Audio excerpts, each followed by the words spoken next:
I got the tea. Let's read this passage in the Bible. It's going to blow your mind. All right, we are in Isaiah chapter 53, and I just really want to focus on verse number 2, but I'll read 1 and 2. Who has believed that we have heard, and to whom has the arm of the Lord been revealed? He grew up before him like a young plant and like a root out of dry ground. He didn't have an impressive form or majesty that we should look at him, no appearance that we should desire him. So, who are they talking about? They're talking about Jesus. Jesus, when he comes, right? And he comes as a baby, he grows up, right? I really want to look at that, his non impressive form. He was a comely man. He did not look good. He wasn't fine. I'm not going to say he was ugly or anything like that, but I'm just going to say that he came with no advantages, right? So when we think of the word, when he goes out there teaching and preaching and healing, he was just plain. He didn't add any bells or whistles, no hooping and hollering, no ripping and running, no none of that extra stuff. And people followed him.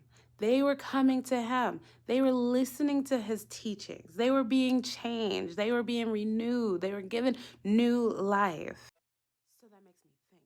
It makes me think about all the pastors and the preachers that think they have to dress up the word when they think they need to help the word out so other people can really understand it. Like, the word don't need no help. It is there for us to understand. We don't need to make it relevant to the culture. We just need you to teach the word of God. We don't go to church for entertainment purposes. And if that is the case, there needs to be some deep introspection and prayer.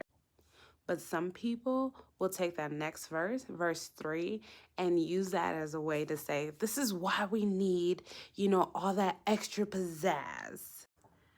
It says, he was despised and rejected by men, a man of suffering who knew what sickness was. He was like someone people turned away from. He was despised and we didn't value him. I think the people back then were expecting Jesus to be this gorgeous man full of life. Yeah, we're going to celebrate, we're going to party. But he was there to save souls. He was about his father's business. So that verse does not mean you got to make it exciting for people to understand. No, they need to go and study the word and be moved and transformed by the word without extra pizzazz or bells and whistles, okay? I dare you to go read it for yourself, right? Understand it. Tap into the Word of God without all that extra noise and things in your face to distract you from the Word of God, okay? Peace and blessings.